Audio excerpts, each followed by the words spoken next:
In the movie The Secret, I quoted Dr. Wernher von Braun, who's considered by many as the father of the space program.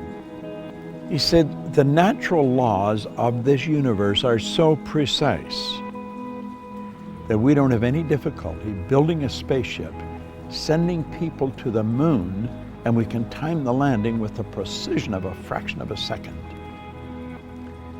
He also said these laws must have been set by someone. And you know, it's strange.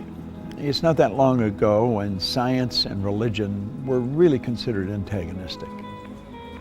That's not so today. It's looked at it now, one studying the cause and the other studying the effect.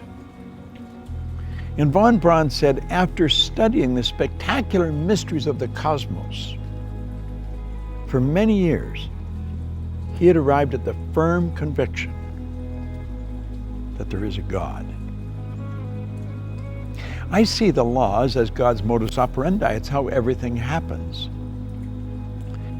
The Secret was based on the concept of the law of attraction. And because the movie went viral, it was all over the world, everyone everywhere was talking about the law of attraction. People writing books on it that don't really understand it, people speaking on it that many of them advertise their ignorance when they talk about it. I'm of the conclusion that attraction is not really understood in any depth by most people. Now, I've studied this every day for 50-some years. And I can assure you, attraction is a law, but it's a secondary law. The primary law is the law of vibration. The law of vibration is one of the basic laws of the universe. It decrees that everything moves, nothing rests. We literally live in an ocean of motion. Do you know that everything is an expression of the same thing? The leaves, the tree, the cement,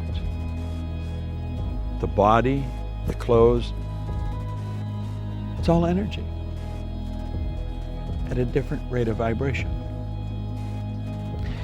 You see, your body is a molecular structure in a very high speed of vibration. Your brain is an electronic switching station. Your brain does not think, but you think with your brain. There's a difference.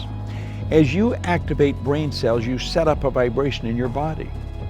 For me to just move my hand like that, I had to activate brain cells or my hand wouldn't have done it. If a person's had a stroke, where the blood just stops going to a section of the brain, those brain cells become dead. The movement in the body, in that part of the body that is controlled by those cells, stops. Vibration is something that must be understood if you're going to take control of your health. It must be understood if you're going to take control of your relationships. It must be understood if you want to become wealthy. And if you want to really master the art of selling, vibration is an essential. You've got to understand it. And yet almost all the sales training programs that are done worldwide have nothing about the law of vibration in them. As Robert Louis Stevenson said, everybody's selling. You're selling an idea, a product, or a service. And it's true. The teacher's selling the student. The parent's selling the child's selling the parent. Well, what do we mean selling? Well, the professional salesperson understands that selling is doing something for someone, not to someone. And the professional will sit down and they will get to know the prospect. They will find as much about the prospect as they can.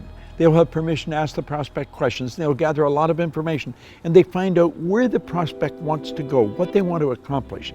They mentally get on the prospect's frequency and help the prospect go to where they want to go. My old mentor called that empathy-ego balance, where you're able to get into the other person's mind and see the world from where they see it. Get on their frequency, get in their vibration. The vibration you're in is going to dictate what you attract into your life.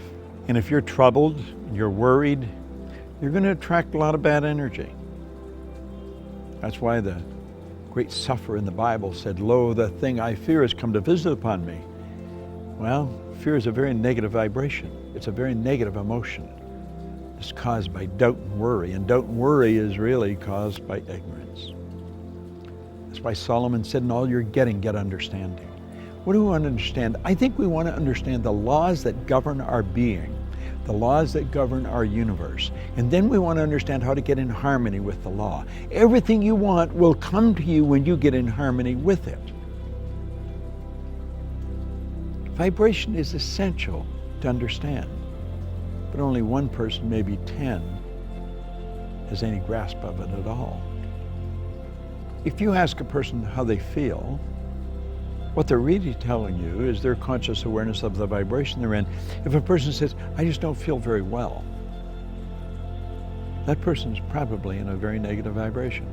The person said, I feel wonderful, they're in a very good vibration. If you're in a really good vibration and you're with a person that's very negative, you will not feel comfortable in their presence. Feeling, conscious awareness, vibration. You don't feel comfortable in their energy and you want to get away from them. Now, if you were negative and they're negative, you're going to come together. Misery loves company. See, these old sayings are all based on laws. It's hard to believe that two miserable people would be comfortable together, but if you understand they're both on the same frequency, they're both listening to the same music. You'll often hear a person that went for a walk in the woods. They said it was so pleasant. Why? The vibration of nature is perfect. That's why a walk in the woods leaves you feeling so good.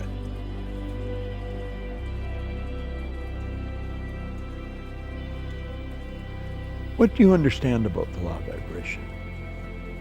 That's a good question to ask yourself. I'm going to give you a small exercise. The next time you're around a person that's complaining about anything, or that obviously it doesn't feel very well, start changing the subject.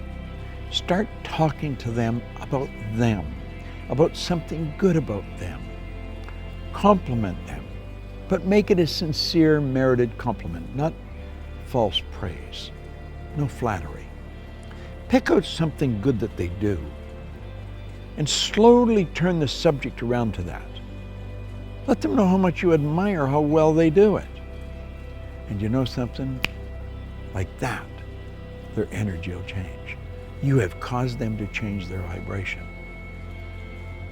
Now, the beautiful truth about this, when you do it, you'll learn how to do it to yourself when you're not feeling very good.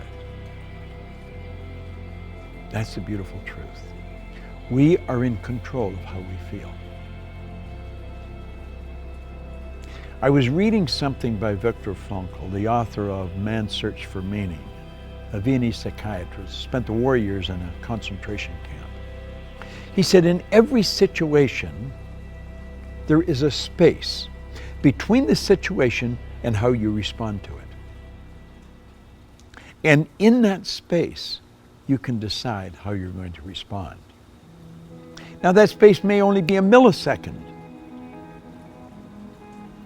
but in that space, you can decide, are you going to react or are you going to respond? Think of it. In every situation, between the situation and your response, there is a space. And in that space, you can decide how you're going to respond. Vibration is something that I love studying. When you're in a restaurant or in a store or any place where the energy is really good, you feel very comfortable. It's the vibration in the place. You've gone into a restaurant and sat down, and before you ordered anything, all of a sudden you don't want to eat there. Why? It's the energy, it's the vibration of that place. You should get up and leave. Go where you feel comfortable. Do what makes you feel good. That's why people that are doing what they love never have to work again. They spend their whole life in a wonderful vibration. The person who truly understands how to pray puts himself in a wonderful vibration. I want to suggest you study it and understand this. you will attract to you whatever you're in harmonious vibration with. You are in control of the vibration you're in.